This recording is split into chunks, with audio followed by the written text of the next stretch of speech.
ఏంటండి ఎలా ఉంది కూటమి ప్రభుత్వం అధికారంలోకి వచ్చిన తర్వాత రాష్ట్రంలో డెవలప్మెంట్ పరంగా ఎలా అనిపిస్తుంది మీకు? ఇప్పుడు ఒక మొక్క వేశారండి. గతంలో చంద్రబాబు నాయుడు గారు ఒక మొక్క వేసినప్పుడు ఆ మొక్క మంచి కాయలు కాసే టయానికి పక్షులు వచ్చి తినేసి అట్టుకెళ్ళిపోయాయి. ఇంకా పెద్ద జంతువులు వచ్చి ఆ మొక్కలన్నీ తినేసి సర్వనాశనం చేసేసాయి. ఇప్పుడు మళ్ళీ మొదలు పెట్టారండి వ్యవసాయం చేయడం. వ్యవసాయంలో కాకినాడ గ్రీన్ అమోలియా అనేటి ఒక పెద్ద ప్రాజెక్ట్ తీశారు. అక్కడ సుమారు అది కానీ తయారవుతే 15,000 మంది నిరుపయోగంగా ఉన్నటువంటి వాళ్ళందరికీ కూడా ఉపాధి కల్పించడానికి అవకాశం ఉంది. ఇక్కడ అమరావతి మంగళగిరి చూసుకున్నట్టుగైతే ఒక్కొక్క ఇండస్ట్రీ వస్తే ఒక వ్యక్తి కూడా పనికి దొరకనటువంటి పరిస్థితి వస్తుంది. నిరుద్యోగులు అనేవాళ్ళు ఉండరు. ఇక్కడ ఈ రాష్ట్రంలో పని మొదలెట్టారు. చెట్లని, ముళ్ళు తుప్పల్ని, డొంకల్ని కొట్టి పాడేసేసి ఈరోజు స్పష్టంగా కడుతున్నారండి. రాజధాని అంటే ఎలా ఉంటుంది అనేది. హైదరాబాదు బండ్లు కూడా ఆ ఏరియాలో ఎలాగుండయో ఇప్పుడు అమరావతి అలా తయారవుతుందండి.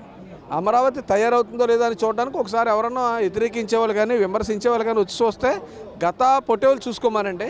ఇప్పుడు అభివృద్ధి ఎంత వేగవంతం మీద వెళ్తుందో లేడీలా పరిగెట్టుకుంటూ వెళ్తుందన్నమాట. జగన్మోహన్ రెడ్డి గారేమో అమరావతి ఎందుకు బోల్డ్ అంత డబ్బు ఖర్చు పెట్టి కట్టాల్సి వస్తుంది, చంద్రబాబు నాయుడు దోచేస్తున్నాడు అమరావతి మీద, మావికన్ అని చెప్పి ఈ గుంటూరు, విజయవాడ, మచిలీపట్నం మధ్యలో పెడితే బాగుంటుంది రాజధాని అని చెప్పేసి ఆయన మాట్లాడుతూ ఉన్నాడు. ఆయన అసలు గుంటూరు విజయవాడ కాదండి, అసలు అమరావతి రాష్ట్రానికి ఉండకూడదు అంటాడు ఆయన. ఆయన ఈ రాష్ట్రంలో ఉండడు కదా. బెంగళూరు, ఇక్కడ కర్ణాటక, హైదరాబాదు అక్కడ ఫామ్ హౌస్లో ఉన్నవాడికి ఇక్కడ రాజధాని పని ఉంటుంది ఆయనకి. ఇక్కడ ఆంధ్రప్రదేశ్ రాజధాని ఆయనకి అవసరం ఉందండి. ఆయనకి చంద్రబాబు నాయుడు గారికి ఫామ్ హౌస్లు లేవు, పెద్ద 26 గదులు ఇల్లు అక్కర్లేదు. ఆయన క్యాబ్లో పడుకుని పోతారు, పరిపాలన అందిస్తాడు. ప్రజలను మాత్రం స్థిరస్థాయి అనేటువంటి జీవనోపాధి పొందేటట్లుగా చేస్తారు. ఆయనకిలా ఫామ్ హౌస్ల్లోనే, విల్లాసాల్లోనే, హెలికాప్టర్లోనే కాలం గడపడిన చిన్న ఆ వ్యాన్లో కాలం గడుపుతూ ఈ ప్రజలు రాబోయే రోజుల్లో వ్యానుల్లో ఉండకూడదు, జీవనోపాధి కల్పించాలా, రాబోయే రోజు ప్రజలకు సౌకర్యాలు కల్పించాలనే ఆలోచనలో ఆయన ఉంటారు. ఈయన విల్లాల్లో సరదా ఎంజాయ్ చేద్దాం అని ఆయన ఉంటారు.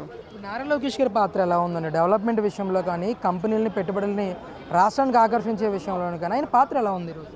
నారా లోకేష్ బాబు గారు ఒక నిప్పండి. ఒక చిన్న మాట చెప్తాను. ఎప్పుడో బాబాసాహెబ్ అంబేద్కర్ గారు ఇంగ్లాండ్లోని అక్కడక్కడ చదివి అక్కడ అన్నీ తెలుసుకుని వచ్చారు. అదే పందాలో లోకేష్ బాబు గారు కూడా ఇతర దేశాల్లో చదువుకుని వచ్చి ఈరోజు రాజకీయం అనేది దాని చేతికి వచ్చిన తర్వాత ఆ గూగుల్ కానీ, గ్రీన్ గూగుల్ కానీ ఇలాంటి అన్నిటి తండ్రికి తగ్గ తనడు అన్నట్టుగా ఈరోజు ఇంట్లో కూర్చునే నాకేం కావాలనేది మొన్న మంగళగిరిలో ఎక్కడో చూశానండి. ఒక ఆవిడ ఆటోలో వెళ్తూ ఈ యొక్క టెలిఫోన్లో ఆటో డ్రైవర్ ఇబ్బంది పెడితే ఇమీడియట్గా చేసుకుంది. టెక్నాలజీని తీసుకొచ్చి మన ఇంట్లో పెడితే అది ఎవరు తీసుకొచ్చారు? లోకేష్ బాబు గారు తీసుకొచ్చారు. ఇటువంటి యువతకి ఏం కావాలా? డ్రోన్లు అండి. వ్యవసాయ రైతుకి డ్రోన్ ఏంటంటే పిచ్చికరతో మందు కొట్టే వాళ్ళకి డ్రోన్లతో మందు కొట్టే ఏర్పాట్లు చేశారు. రైతుల్ని చదువు లేకపోయినా కానీ రైతులను ఏ రీతిగా మోటివేట్ చేయాలా, రైతు ఎలాగ ఆదర్శంగా ఉండాలా అనేదానికి నారా చంద్రబాబు నాయుడు గారేమో కూరగాయలు ఈ ఎండిపోయి రైతులని పాడైపోతూ ఉంటే వాళ్ళు బాగుపడడానికి రైతు బజార్లు అవి పెట్టారు. ఈయన ఏం చేస్తున్నారు? ఇప్పుడు రైతు ఎలా పండించాలనేది టెక్నాలజీని తీసుకొచ్చి అభివృద్ధి పదవిలో నడపడానికి అహర్నిశలు పనిచేస్తున్నారు లోకేష్ గారు. మళ్ళీ జగన్మోహన్ రెడ్డి గారు కానీ గెలిస్తే ఎలా ఉంటుందంటారు అసలు పరిస్థితి? జగన్మోహన్ రెడ్డి గారు కానీ గెలిస్తే కోడి కత్తులు, గొడ్లలో కత్తుల్లో పెట్టుకుని ఉండండి. ఈ రాష్ట్ర ప్రజలందరూ సంచులు అయ్యి పట్టుకుని ఎవరన్నా పారిపోవడానికి ఉండాలి తప్ప ఎవరైతే చిన్న కార్మికులు, కర్షకులు, కష్టజీవులు ఇంటి దగ్గర క్యారేజీ తెచ్చుకున్నారో 5 రూపాయల అన్నం కూడా లేకుండా పారిపోయే రోజులు కావాలనుకుంటే వారిని తెచ్చుకోండి. సమృద్ధిగా ఉండే ఆస్తి లేకపోయినా ఆకలిలో ఉండట్లేదు. ఈ ఆంధ్రప్రదేశ్ వాడు ఎవడో కూడా ఆకలితో ఉండట్లేదు. 5 రూపాయలు భోజనం చేస్తున్నాం, 5 రూపాయలు టిఫిన్ చేస్తున్నాం, స్వేచ్ఛగా గాలి ఉంది, స్వేచ్ఛగా ఎక్కడ పడితే అక్కడ తిరగలుగుతున్నాం. మా ఆస్తులు మా దగ్గర ఉన్నాయి. మా పొలం మీద ఏదో ఎవడ బొమ్మ వేసేసినట్టు పాస్బుక్ ఇవ్వట్లేదు. మా పొలం మా పట్ట ఉంది, మా భూమి మా పట్ట ఉందని ధైర్యంతో పోతున్నారు.